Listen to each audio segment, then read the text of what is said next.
السلام عليكم يا جماعه، كيف حالكم يا جماعه الخير؟ عساكم مرتاحين. معاكم اسامه وكيسو، رجعنا لكم فيديو جديد. يا جماعه الخير والله اني ما بطول عليكم، انا دائما اقول هذه الكلمه ودائما اطول.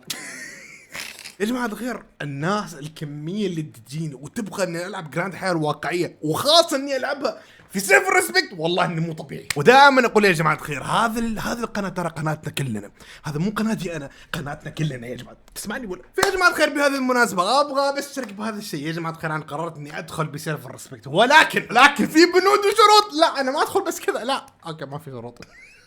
بس اني يا جماعه الخير انا سمعت ان البروسس اللي انت عشان تدخل لسيفر ريسبكت ترى مره طويل، منها انك تكتب قصه وكذا والى اخره واجراءات مره طويله وتحفظ بالقوانين. وانا صراحه والله اني ما اعرف من وين وما اعرف كيف يتم كتابه هذه القصه وما اعرف كيف يتم الاجراءات وكذا الى اخره. يا جماعه الخير رب الكعبه لا اضبطكم بمحتوى جراند، ولكن ابغى شخص، الله يحفظكم جميعا، ابغى شخص واحد بس يفهمني كل الاجراءات اللي لازم اسويها وكل القوانين اللي انا لازم. فبس يا جماعه الخير اي شخص موجود داخل سيفر ريسبكت او يعرف كل الاجراءات يتواصل معي بالانستغرام، رابط حساب بالانستغرام موجود تحت بالدسكربشن. لا يا جماعه الخير ما فقط بنلعب جراند حياه الواقعيه، لا لا لا لا لا لا, لا. تحسبني انا جايب محتوى بسيط؟